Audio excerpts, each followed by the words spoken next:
Afternoon, everyone, and welcome. My name is Rohan Hazel, and I'm a managing director at the Global Institute for Tomorrow, or GIFT, which is a Pan-Asian think tank focused on systems change and the deeper structural forces that are reshaping our world. Today's webinar is jointly hosted by GIFT and the Center for Governance and Sustainability at the National University of Singapore's Business School. And we're very pleased to be collaborating with them on what I think most of us would agree is one of the defining conversations of our time. So the topic, which is of course beyond the binary lens, implications of US-China rivalry for policy and business, matters enormously right now. And this is not just because of the headlines, but because, of course, how easy it is to reach for simple framings when the reality is far more complex and even far more consequential. Our aim today is to go beyond the noise and to interrogate some of the key assumptions that are shaping policy decisions and business strategies across the region, and to ask whether those assumptions are actually serving us well. So I'm very pleased to be joined by two outstanding voices for this conversation. First, of course, is Professor Lawrence Loh, who is Director of the Center for Governance and Sustainability at NUS Business School and a Professor in Practice of Strategy and Policy. Professor Loh holds a PhD in Management from MIT Sloan School of Management and leads some of the region's most respected governance and sustainability research, including the Singapore Governance and Transparency Index and the ASEAN Corporate Governance Scorecard. And he is also a regular commentator for outlets, including the BBC, Bloomberg, the Financial Times, and the South China Morning Post. So welcome, Professor Loh. It's a real privilege to have you here today. Thank you. Thank you. And second, I'm joined by Mr. Chandran Nair, who is the founder and CEO of the Global Institute for Tomorrow. Chandran established GIFT out of a conviction that Asia needs its own intellectual voice when it comes to thinking through the great challenges of our era. Chandran was APAC chairman of the world's largest environmental consulting firm and is a globally sought-after speaker, writer, and author, having published 4 books, including his latest, which is entitled Understanding China, Governance, Socioeconomics, and Global Influence. Very relevant for today's discussion. He's one of the most distinctive and provocative thinkers on issues of development, geopolitics, and systemic change in Asia today. So welcome to you as well, Chandran. Thank you, Ron. Pleasure to be here. And hello to Professor Lawrence as well. Pleasure to join you on this. Thanks, Chandran. So we have an hour together today, and Chandran and Professor Loh will each offer their opening remarks, after which I'll be moderating a dialogue session before we open things up for your questions. So for everyone attending, please do use the Q&A function to submit anything that you'd like us to take up, and we'll do our best to get to as many questions as we can towards the end of this webinar. So let's get started. Chandran, I'll hand the floor over to you for your opening remarks and then pass on to Professor Loh later. Thank you. I think I'll wait till we get into the discussion for some of the more precise discussions about the theme. I think one of the first things we need to understand is that when we use terms like rivalry, we are often then assuming that there are two countries that are intent on essentially displacing the other. And I think we should be very careful about these terms. So I think particularly in the last few years, when it has become very obvious that the United States has essentially taken off the mask in terms of its broader global agenda and hegemonic intentions, that there isn't a rivalry here so much as the one nation, the United States, being extremely uncomfortable with the changing world. And that changing world is one in which China is now at the forefront of, as a large economy, the world's second largest population, though India has just surpassed it in that regard. And so what we see here in my opening remarks would be to say that we have to be careful when we talk about rivalries, because it suggests that both are competing. And I think any person who looks at the facts and looks at it objectively will appreciate that, if I can use the word, if there is an aggressor, and particularly the last 2-3 years with the current regime in the United States, it's become very clear there's a global aggressor, a global bully, and is the United States of America. Some of us who are more astute observers of history and have been looking at this for a long time have been saying that for 20 years. I've said it for at least 30 years, that the United States was an aggressive, almost rogue state, but it had presidents who were a bit more sophisticated in their approach, and they had allies that also allowed them to camouflage those intentions. But they also had put in place infrastructure over the post-Second World War that made them look benign in terms of that aggression. But one looks at the facts. I think most people would know the United States has been in war for almost the entirety of its history. You can go and look at all of those facts. It's not just me saying it. But coming back to the way we are today, the United States has now expressed its intentions in dominating the world. And just, I think last month, if I'm not mistaken, at the Munich Security Council, the Secretary for Defense, Rubio, made an alarming speech about the Western civilization not being able to tolerate the ascendancy of any others, and that it was prepared to fight to maintain, preserve, sustain the primacy of Western civilization. So these should be seen in the context of the world we live in. And I think at the same time, narratives emanating out of the United States and Europe, which is also part of that old world that wants to retain the hegemony, but the Europeans being weaker have held on to the coattails of the Americans who were prepared to fight for reasons that we can talk about with regard to the industrial military complex, etc. And so I close by saying that, narratives were developed, that it is inevitable that there will be a rivalry between the existing superpower and the rising superpower. And this was then normalized by books, and one that has been, referred to as by, forget his name, the American academic, is it Allison? And he brought forward the theory of the Thucydides trap, which some might be aware of. And it was it was drawing upon ancient Greek history, going back thousands of years, and then extrapolating it into today's world. But these are narratives, and we are very, very susceptible to these narratives, especially those of us who have been brought up subservient to Western narratives, which is essentially what all our education was about. So the Thucydides trap, I have great difficulty saying it properly, essentially became almost a law of physics. Even geopolitical experts in this part of the world will constantly refer to that. So how did someone, an academic, who then, by the way, served in conservative U.S. administrations like the Reagan administration, had positions within the security architecture of the United States, write a book that then became almost a reference point? But the world is not built like in this way, drawing particularly on some Western context. Nor was it built on, the abstract sort of musings of academics in the United States who belong to that whole apparatus of the supremacy of the United States, saying it was inevitable. And what better way than to justify the aggression and the war spending than to say the Chinese are now our enemy and our rivalry. So I'll end there by saying we should be extremely careful about narratives. We should also be very careful about normalizing half-baked theories that go back to drawing upon Western history rather than the whole world, and which become convenient narratives for camouflaging what is more important for us to understand. And I'll finish by saying, and I can expand on that, Rohan, what we need to understand is the rivalry is not a rivalry.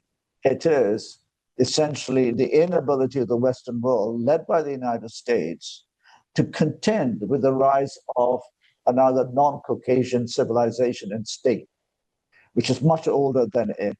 Just like Iran is 7,000 years, China goes back a long time.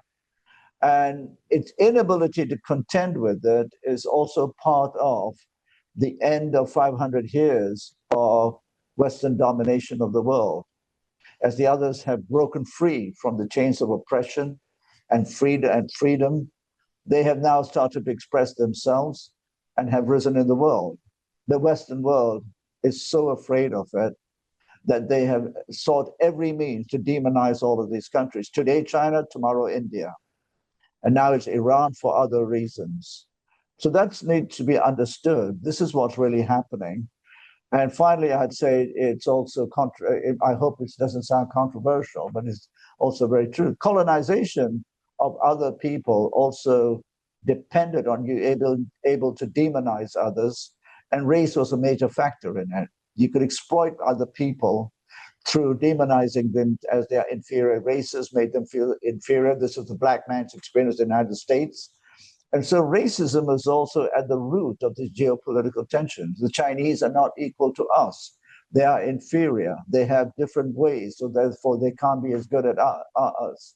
So it's two things, the end of those 500 years and the embedded racism, which is expressed in the geopolitical sense now, whereas before it was a bit more camouflage, but it was the basis of colonization of the world. The United States was born out of exploitation, genocide of the North American natives, and a deep racism as well towards the black population that were brought in to build the nation. So let me just stop there with those overall remarks. Thank you.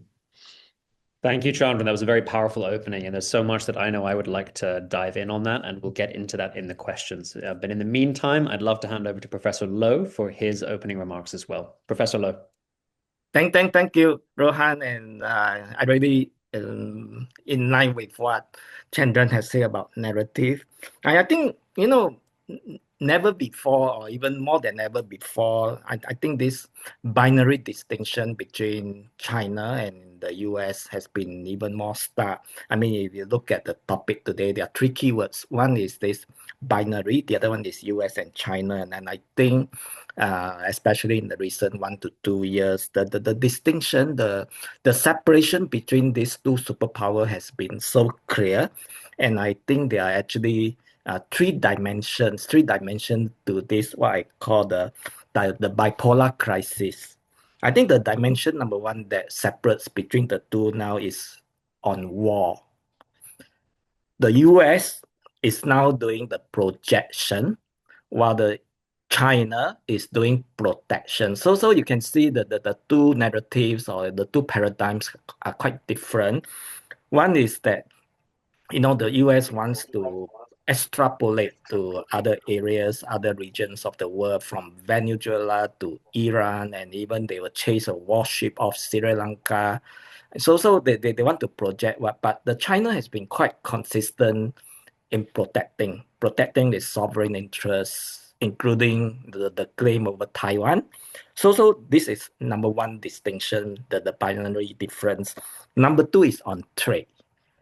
And I think that is very clear. I mean, Trump 1.0, Trump 2.0, or in fact, even the Republic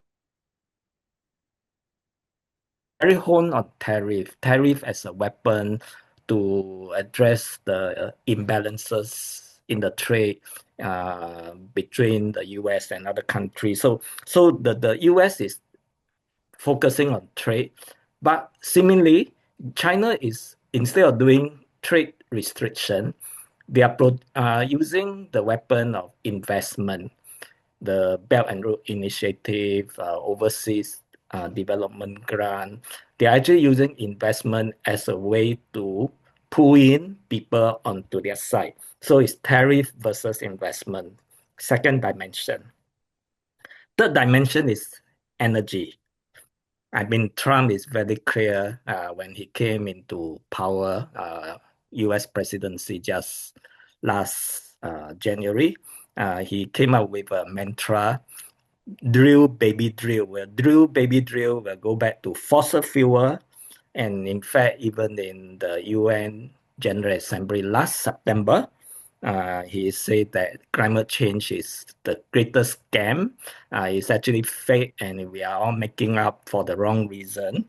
So fossil fuel has been a very key hallmark separating from China. Now, China is actually very paradoxical.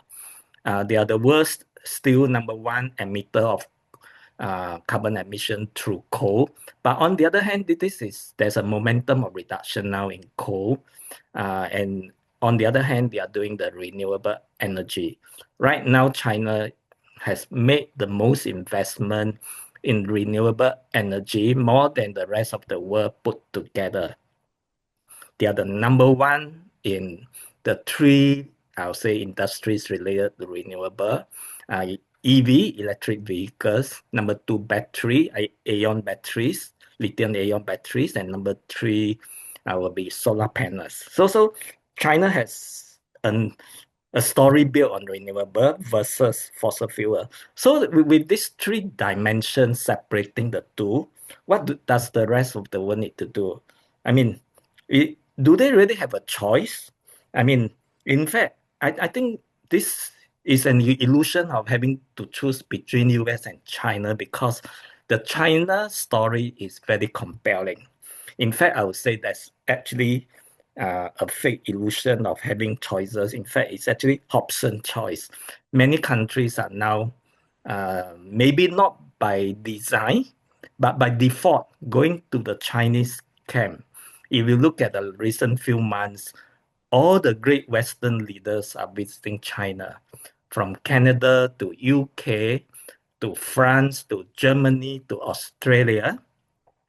And even in days to come, the big one, President Trump, is expected to visit China, or even though it's a little bit delayed now. Yeah. So you can see that the framing of the binary lens has reached a stage where the rest of the world somehow have no choice, in fact, but to actually gravitate towards China, because the China story is more compelling, more attractive, and it seems to be more win-win.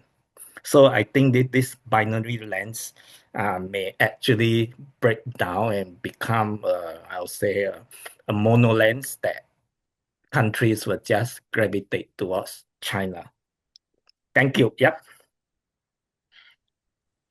Thank you, Professor Lowe, for those remarks. Very clear, and I really like the way that you structured that. I think that's going to provide a really good platform for us to continue this discussion. So clearly we have similar views, but different focuses in terms of this topic. So what I'd like to do is move back to Chandran now, and I'd actually like to center in on one of the points you made about the Thucydides trap, which is that this is often used as a defining frame. There's an incumbent power and there's a rising power, and conflict is absolutely inevitable. And I think that what you're saying, Chandran, is that actually this is a false bipolar. We've been sold a false narrative here. The US clearly has deep democratic deficits, and China is obviously far more complex than a simple authoritarian state.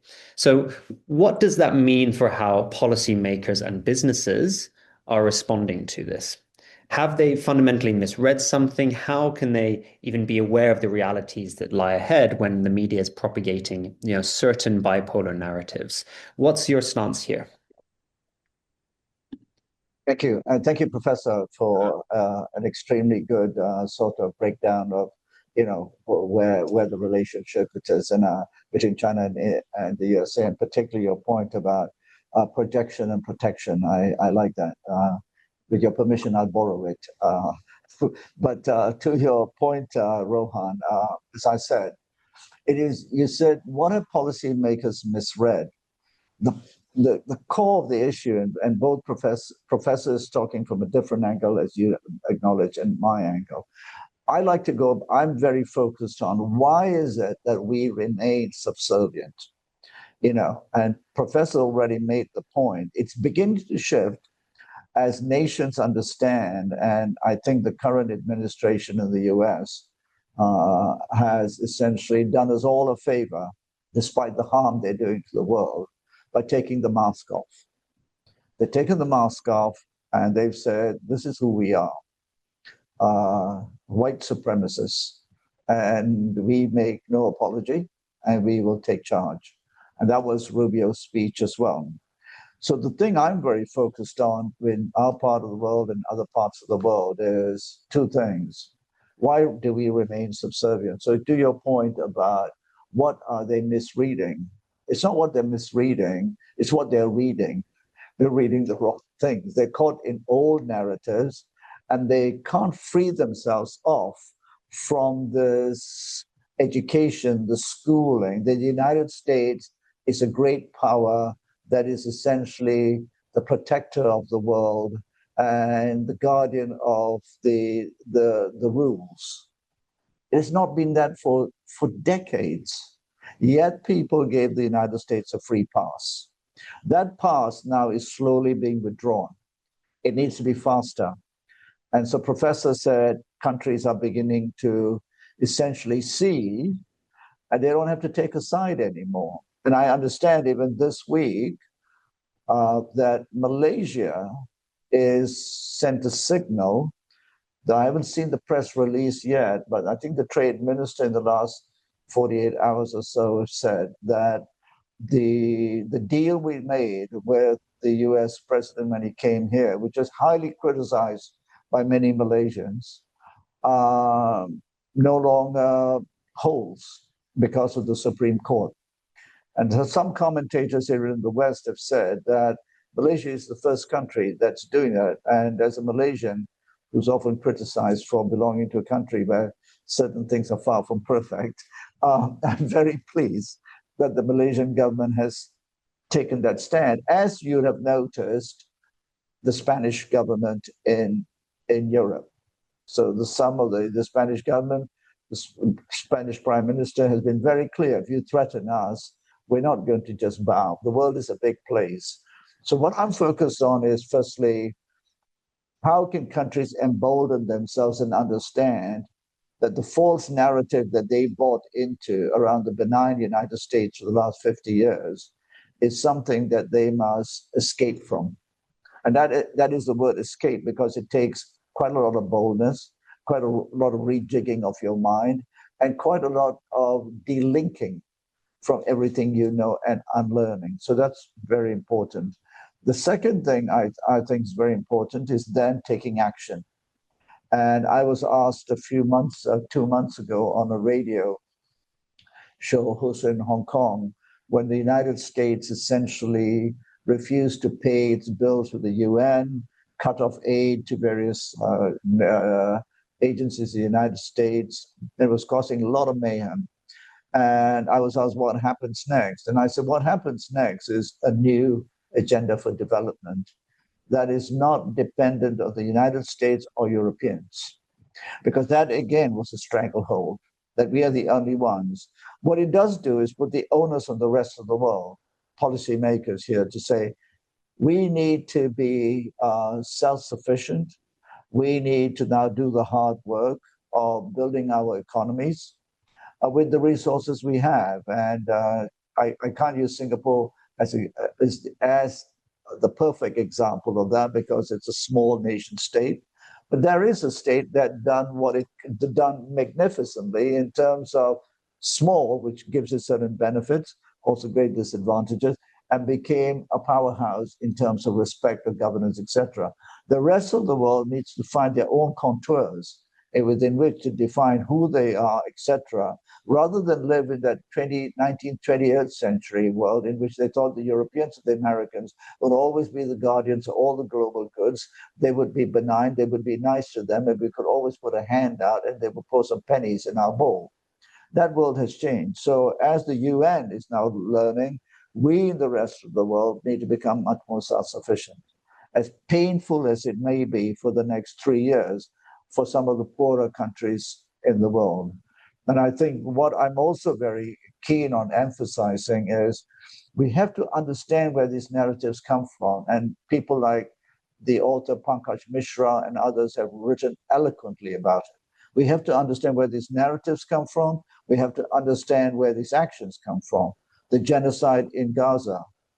If any other country did it, this would be called a genocide. Yet Europe and the United States sort of dither about calling it a genocide, etc. These come from the narrative of a deep embedded supremacist attitude towards the rest of the world where we can control. And we need to free ourselves from the naivety that this is going to go away easily and not make it our problem, but essentially regain our own futures, cooperation, etc. Work with everybody, of course, but that freedom from that narrative is the first step in what I call decolonizing the mind, and therefore becoming more self-sufficient. And then that drives policy. You begin to understand the world differently. If we continue, my last point on this, we continue to believe that the global financial architecture, which has been completely weaponized by the United States and the allies in Europe. Malaysia is being targeted again for various things. Indonesia is being targeted, etc. You don't join our peace board, then we're going to target you. We're going to investigate you. So we have to understand that whole infrastructure has been weaponized by the Western world, led by the United States. We have to find our own ways now of redefining that. And therefore, it also changes the whole narrative about what we mean by development, growth, economics, how we see all of that. And we have an opportunity, as Professor said, in the era of climate existential threats to redefine what progress looks like. And to that, I would say that China has found new friends, as Professor has said, but not because people think we can follow the Chinese model. No. They're looking at whatever form of governance that delivers on the promise of governance, which is to improve the quality of life of millions. China has outdone any government in human history, lifting all of those people.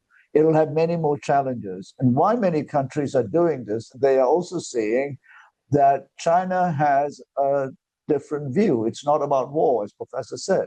It's about peace and protection. And many will know that China's stated goal is a shared humanity for mankind. Again, in the Western world, that is seen as all commie talk and all of this. No, this is serious stuff that they're doing. And I think this is why other countries are saying, hey, there's something here. And if that succeeds, we have almost written a new chapter in human history. And the United States and if the Europeans continue to hark back to the 20th, 18th and 19th century or 16th century, they will be left behind with the majority. And that's the hope that we have to place on where this trajectory, as Professor Lowe described, is going. Thank you, Chandra. That was a very rigorous answer. I particularly enjoyed how you made reference to the decolonization of the mind as an essential component for policymakers and business leaders to bear in mind when they're trying to navigate this this false bipolar. I think there's a lot in there, of course, that we can dive into, but I do want to go to Professor Lowe now and build on points that both of you are talking to, which is to do with the gravitation that results from this bipolar crisis, to use your term, Professor Lowe. You said that some countries are maybe inevitably gravitating toward China because of the alternative that it presents, both narratively wise, as Chandan suggested, but then also practically as well in terms of trade and energy as well. So of course, when we talk about this, some of the words that are used in media, like decoupling, for example, and often, actually, when that term is used, it can mean very different things, right? It can mean technology restrictions, or it can mean supply chain restructuring, competing regulatory standards, etc. So from a governance standpoint, and you've done a lot of work in this area, which of these represent genuine and structural and long-term shifts that businesses need to build into their strategy? And which of those are politically reversible, right? We see businesses announcing statements, withdrawing them, quietly moving into new modes of operation. We've seen that, I think, in the global shift of sustainability, right? And how that's received in the private sector, but also publicly as well. So what is the cost of misreading, and then the world shifts, or they need to double back and move into a new direction? Thank you, Rohan and Eileen. Let me also build on this very powerful point of self-sufficiency by Chandran. If we look at, say, what business should do, in fact, I would say sometimes businesses have, an even longer term perspective than even countries. And I think there are 3 points I like to make in terms of responses for business. I think it's very important that businesses, particularly in the evolving, ever-changing geopolitical landscape that is always shifting. I think business will have to take a very long-term view. In other words, when two elephants fight, I think that the maxim is, don't take sides, but actually take a stand. Take a stand that is principled. Take a stand that is consistent. Take a stand that's rational, and most importantly, take a stand that's responsible. So I think if businesses stay to this fundamental, I think this first fundamental is very important because consumers, customers, suppliers, stakeholders, regulators will always remember what a business is. And having said that, I think that the second response, before I go on to the third one, is business are there actually for self-interest. I mean, it's very clear that business has a mission, and the mission is long-term perpetuation, propagation. So they need to be here. So making profit, making some returns is inevitable. So whatever stand that they take, it must be consistent with their, I would say, revenue or even value maximizing intention. But third and last but not least, I think there's a very a longer point about governance. In fact, I think governance is just a small g now in the overall scheme of things. The big G is actually geopolitics. And I think this is something where businesses are actually caught in a very difficult dilemma now, because geopolitics just change in months, in years, or even in, for example, over the recent history, maybe a few decades. Now, the US and Japan used to be the worst of enemies. I mean, the US even planted 2 atomic bombs on Japan. But today, they are the best of friends. It's very ironical. I mean, you look at Poland. Poland used to be the heart of the Warsaw Pact. Today, Poland is a member of EU. In fact, it's even a member of NATO. So you can see, there's so much complexity going on in geopolitics that will actually, put businesses in a very strange predicament, because they don't know where to go. I mean, today the market is capitalist, the next day they are communist, the next day they change back to capitalist. So for business, what is very important is that the big G must actually be at the heart of business decision making. In fact, there are some companies that even appointed a chief geopolitics officer. In fact, that was what Meta has now. Meta, formerly Facebook, has a new appointment called the chief and geopolitical officer that really try to navigate all these bigger forces. That, the one little click in geopolitics, the whole business markets, the whole business product will just spin like crazy. So I think it's very important to watch the big G, not just the small g. The small g is subordinate to the big G. And watching the big G geopolitics, the company must actually say what is our interest, and whether we gravitate towards China or US, which is from my second point to back to the first point. Take your stand. Whatever side you take, it doesn't matter, but you must take a stand that is consistent with your long-term mission.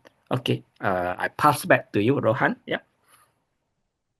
Thank you, Professor Lowe, for another very concise answer. I think you hit a lot of very key points there.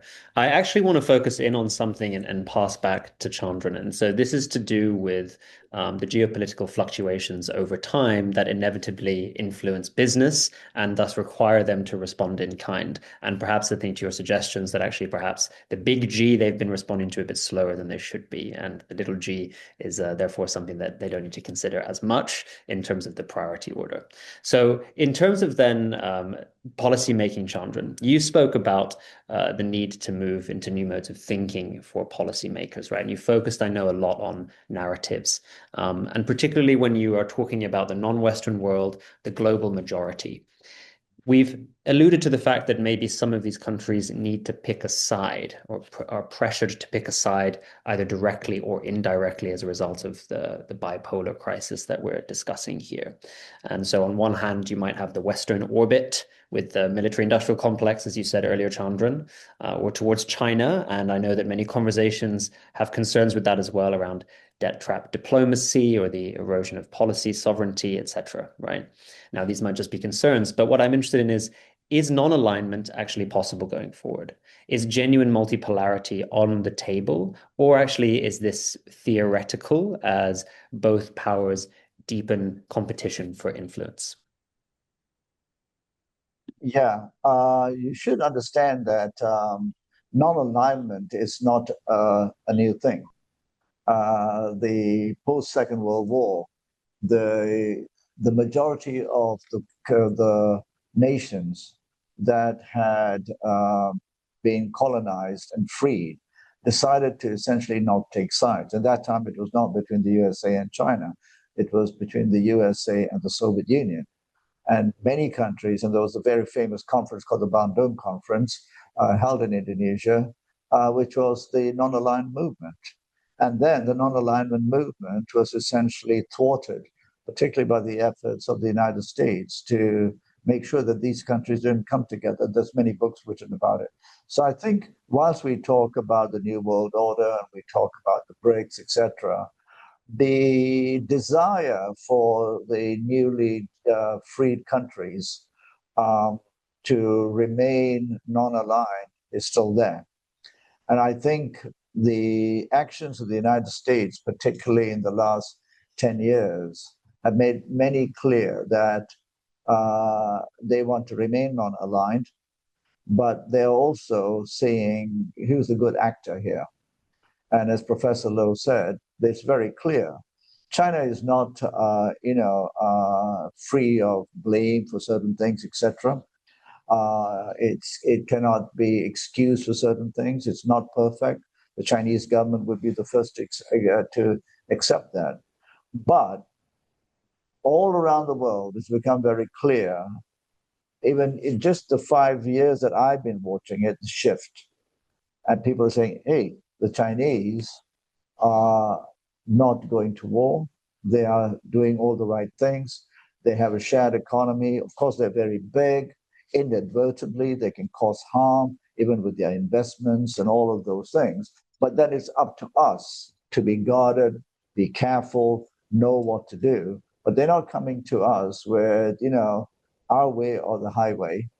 They're not coming to us and saying, you follow our way and we'll come and bomb you, or we will sanction you, or we will essentially withdraw all these other privileges, et cetera, which is part of the global trade system, the diplomatic traditions, etc. So I think non-alignment, it's not an absurd dream. It's always existed. Then it went into a bit of abeyance, and now I think it's back, but in a very different way. But people are making clear choices. They're not saying we don't want to be friends with the United States, but they're saying if you continue to treat us with disrespect, no matter how small we are, and if you continue to create havoc around the world, we're not going to be on your side. It'll be interesting to see how post the unwarranted invasion, the attack on Iran, and Iran's response to the US allies will change the alliances and alignment in the Middle East of the countries that were told by the United States that we have your back, let us build all these bases, and when push comes to shove, we will be on your side. Well, they're finding out they're actually not on their side, and Iran called their bluff. So it'll be seen what alignments will be created and how non-aligned countries will be, because they have been aligned to the United States. And when Iran was attacked, Iran said, well, the weaponry is being launched from our neighbors. And so we're going to have to defend ourselves. So we'll see what happens there. So I think it is a reality. It's always been there. And now it's resurfacing in a different way. but countries are beginning to choose. And I think they're saying China is the most stabilizing power in the world at the moment. Very clear, most stabilizing power. Now, one point the professor made that I just like to add, which is I think he made this important about business. I've worked with businesses, the largest multinational companies in the world, for at least 35 years, on policy, on and many of the environmental things, climate change before it became just an ESG tick box, all of those things. And I think Professor said, companies really need to be principled. They'll all say that. Companies need to be rational in their ways. I think they try and be. And then they have to be responsible. And I think, in all the work I've done for 30 years with companies on sustainability, climate, environment, the contradiction is in essentially the concept of they have a business license which for a long time has been a free ride on the externalities of the way they conduct their business. And they've lobbied very hard to essentially make sure that those externalities are essentially not tightened through regulation. And in my view, that is the next stage of responsibility, not to fight regulation. Now, in certain countries, you can't fight regulation because the government is very strong and it decides. Singapore is a great example. China is another example. But in most of the rest of the world, and the United States, regulation is fought by vested interests, lots of money. And in other countries, governments are just too weak, too corrupted, etc. But governments are never corrupted without allies, and that quite often is business. So I agree with Professor. That's the next level up. And I work with a lot of companies, and I think they have not gone up that intellectual independent thinking, the sort of intellectual freedom needed to actually ask a tough question beyond the slogans about what is being principled, what is being responsible in the era of constraints. That then starts to redefine your entire business model, and that's the next shift. But I agree that today geopolitics is really important for companies, but many companies are also, what do you call it, they go with the flow. And we've seen in the United States particularly, is it called fine weather friends, I think they're called. But if you've seen the United States, and I wrote a piece about a year ago around this, that as soon as the current administration started to say that all of this climate change stuff is hocus pocus, etc., many of them saw the opportunity to go back against their empty promises. And many of these empty promises were also coined, coming back to narratives, by people who wanted to preserve the old status quo of net zero and all of that, which is all hocus pocus in real scientific terms, which looked at the world as a zero-sum game. We win, you lose. I'll take my carbon and I'll trade it with you while you all stay in plantations and grow trees. So I think this too is something that needs to change. And that's where I would agree. I would say the small g needs to remain the small but powerful g, because boards are not yet accountable enough to public goods and in terms of the responsibilities to a new world order. And too many of them, I'll say it, are not yet even immersed in the science and the understanding of these matters to talk about sustainability in an honest way that brings about shift. And therein lies major challenges as well. Thank you, Chandran. You've really covered the whole gamut there between sovereignty and respect for sovereignty and the impact that's going to have on international relations, all the way through to the need for governance and organizations to be more mindful of the promises they're making and what they actually stand up to, right? Principles that go beyond talk and actually move into action, and the way that organizations at their functional DNA level are working. And in between, you spoke about something quite interesting and which is very current, and that is, of course, the issue unfolding in the Middle East as we speak. And so, Professor Loh, I would like to jump to a slightly different but still relevant and related topic, which is to do with the Middle East dimension. It adds another layer, and really it maps on perfectly to what you were talking about earlier with regard to war, trade, and energy, right? The Middle East seems to be a confluence of many of these issues, if not all of them at the same time. And so, of course, there are then questions about American reliability as a strategic partner as a result of this? I know that the conversations that my peers have been having, this is something that's cropping up. And so how does this, both the American perception around the world, but then also the unfolding events happening in the Middle East, how does that then ripple back onto the US-China dynamic we've been talking about? And what should policymakers and businesses be reading into it? Yes. I think first of all, if you look at the Middle East, I think it's neither middle nor east. I mean, so to speak, I don't know why it's called Middle East, but I think if you look at the dynamics that's going on in the Middle East now, we have to actually learn the lessons of history.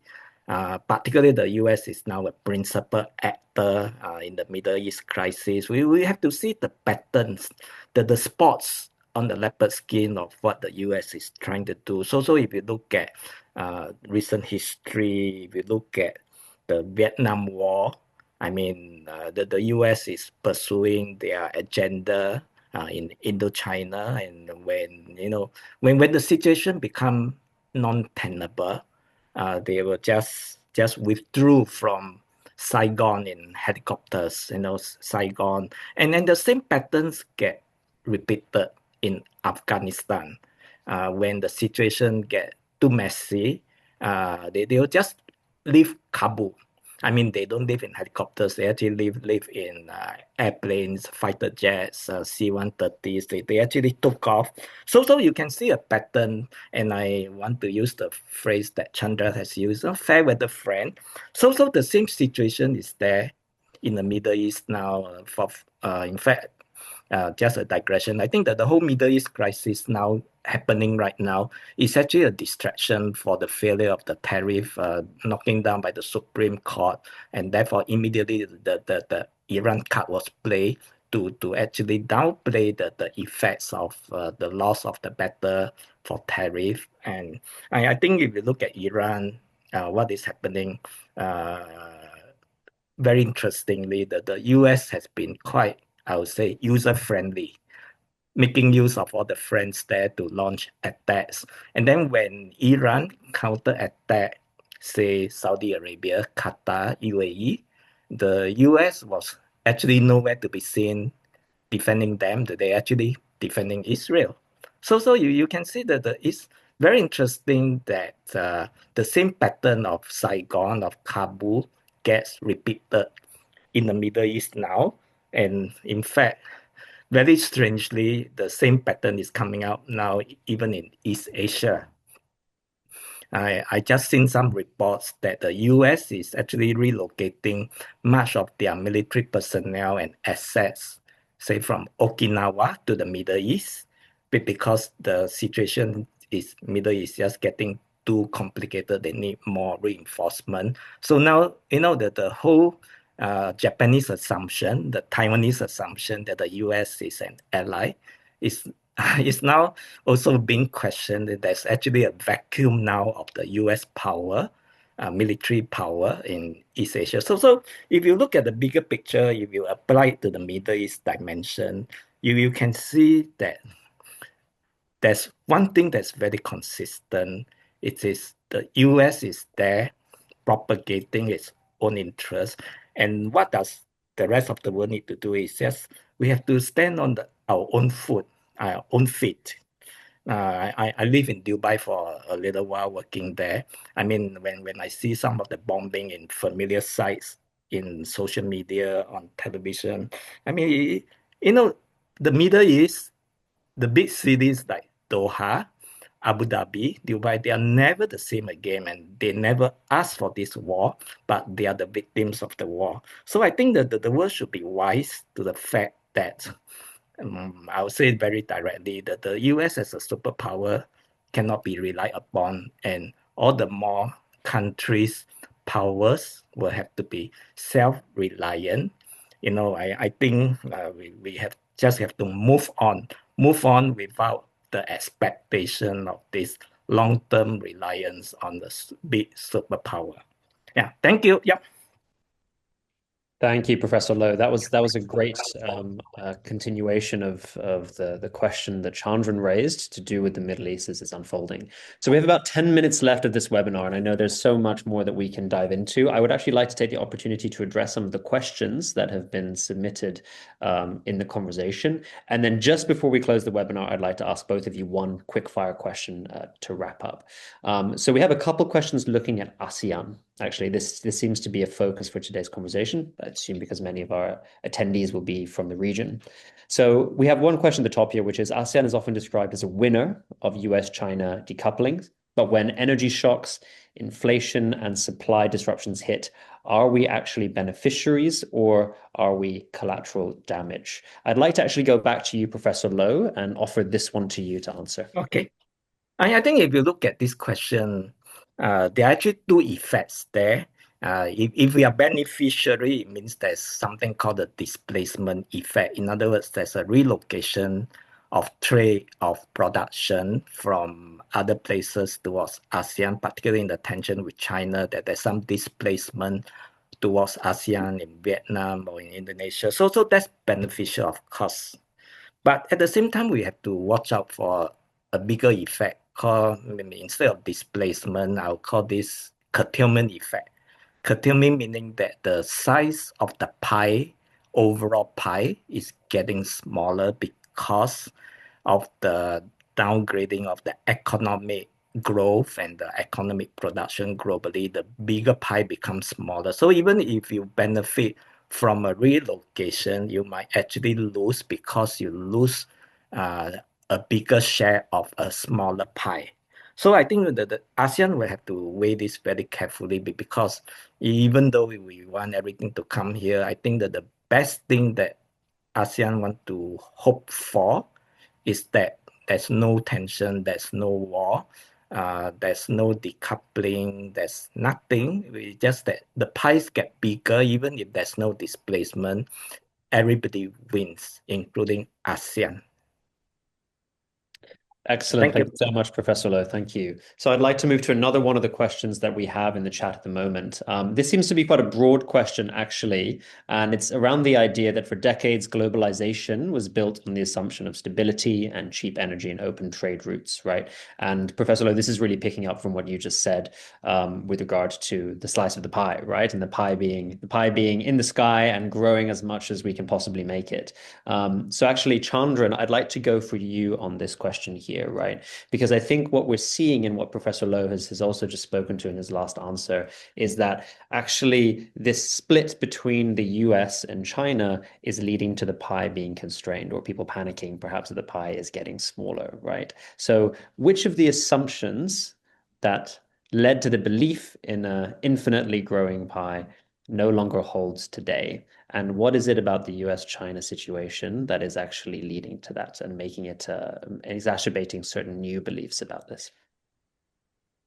No, thank you, Rohan. And I just try and answer that question, but first just also try and pick up on a point that Professor Lowe made about ASEAN. And the question you asked, are we the beneficiaries? Are we the losers? This is again time for leaders in Southeast Asia to stop thinking about the world in the old way. The old way was, those guys grow, we will get all the breadcrumbs and we will be able to do things and we will feed off that. That was the old globalization model. But why on earth would we in Southeast Asia want to pick up the crumbs or even a few gold nuggets when one country like the United States has punished one of our neighbors? Why would we be feeling good if China suffers and pick up the crumbs? I think this is the wrong way to think about it. And it is allowing for the perpetuation of the hegemony to call the shots because they live on a different planet. So far from us, we can't harm them. They can harm us all. They wrote the rules with the post-Western in the post-Second World War. And now apparently when they decide China is too powerful, they can harm it, then apparently we will feel, hey, it's not so bad, we got the benefits. This is a wrong way to think about it. And it comes back to my point about self-sufficiency. So ASEAN is about 700 million people, depending on which data point you look at. We are expected to add perhaps another 200 million people. We have a lot to do. And if we think we are going to continue to be on the fringes, watching who gets what and how we might just benefit from picking a few things here and there, and depending on the almighty United States and multinationals to come and build some factories and data centers, we've got it wrong. We have to think again. So if you look at the bigger scale, and this is what policymakers should be thinking about, rather than living in the 20th century, what are we confronted with? We are confronted with existential threats. So if I'm looking at Malaysia, I said before we do more data sets and help Amazon and all those tech guys who are all with Silicon Valley, who are then connected to the Pentagon, etc., we should be looking at what we need. What will be some of the biggest challenges and opportunities? Food security, water supply, all of those things is what we need to be thinking about. So to your question about how we should remind me, the thrust of your question was. Yeah, of course. So it's actually, Chandran, you're speaking to it, which is this idea that there are old assumptions about the world that are actually not leading to, a state that other countries are according with, and the U.S.-China conflict actually is maybe breeding an entirely new way of seeing international relations and development. Yeah. So the point I'm trying to, so maybe I answered that question, and you asked that question because interrelated to what Professor said. We have to think of a very new world in which, firstly, the main decoupling we need to do is decouple ourselves from the economic paradigm that growth is continuous and growth can continue forever in a planet with finite resources. Only mad people think this way. No rational person, and Professor talked about rational businesses, would think you could have growth continuously in a finite planet, given that a lot of our growth, depending on how you define it, is dependent on a very extractive economy. So I would say that we also need to redefine this view of the pie. I like to talk about a bowl of rice rather than a pie. But when we talk about the pie, I think, again, we live in a delusional narrative of economics that the pie needs to get larger. What do we mean? A larger pie in which those who already are consuming 80% of that pie now want a larger pie which they'll continue to consume now 80% or even 90% as disparities grow, and during which the existential threats are marginalizing more people? Are we smart enough to see that we can actually live with a smaller pie, but we should reject the notion that everybody can essentially have access to everything? That too is a false narrative in a world which is going to peak at 10 billion people. So I would talk about a bowl of rice, and then how do we continue to sustain that bowl of rice by having enough paddy fields rather than data centers, if I can be slightly humorous, having paddy fields that have access to water rather than diverting them to data centers, which then feed a lot of aimless people looking at the internet and using AI for useless, unproductive things, and really direct it towards what do we need to do. So that's what I would see it as, and a smaller pie, because we can't keep growing a bigger pie with all the constraints and the existential threats. What does that pie look like? And then policymakers to create narratives around what does a good life actually look like? And that I will end by saying, again, coming back to narratives, we were all seduced by the American dream. We all sent our best brains to a flat earth society called Harvard Business School. And we all came back from Ivy League schools, not me anyway, but many came back as stormtroopers of this misplaced ideology. Yet our reality is so different. We should know, if you go to Cambodia, Vietnam, Indonesia, you can see it's not possible to have freeways and all of this and consuming like the average American who is on a destructive pathway in terms of, personal health and all of those things. We should know a different narrative. Yet we have not decoupled ourselves from the ideological obsession with free market economics, etc., and rather talk about economics, which is essentially what is the economy for? And the economy should be a smaller pie in which we understand we can't keep growing it because it creates externalities which we cannot live with, but in which the majority of people are freed from the drudgery of life. And that's what we manage our economy around. And I'll just use ASEAN as an example. What will 1 billion people in 2060 in ASEAN live on? How will they live? And if we find that the only path to prosperity is a bigger pie following the American dream, I think it's called apple pie, but coming back to my bowl of rice, what does that look like? How does that feel like? And that's what we should do. And that's, again, comes back to narrative, but very importantly, the political economy and how we understand what the world needs at this point, and different parts of the world will need different things. So Excellent. For me, it's not about a bigger pie. It's about managing the bowl of rice. Thank you, John. Thank you so much, Chandran. I really, really like that metaphor. I'd love to give the last word to Professor Lowe. We are slightly over time here, so I appreciate everyone for sticking on, and as well for you as well, Professor Lowe.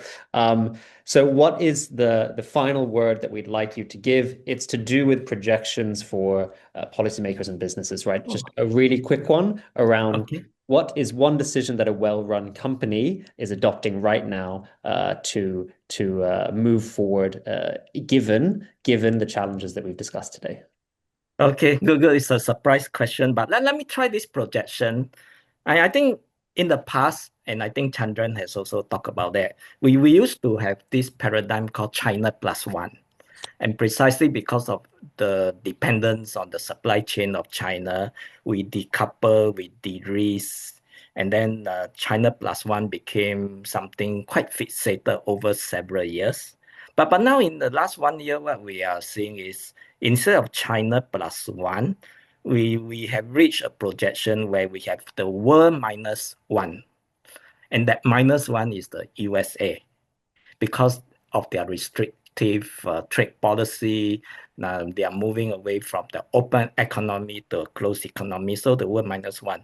And my last word is that after world minus one, especially what is happening now in the last month, last few weeks, we are moving from China plus one to world minus one to a new stage coming up, which is the world against one.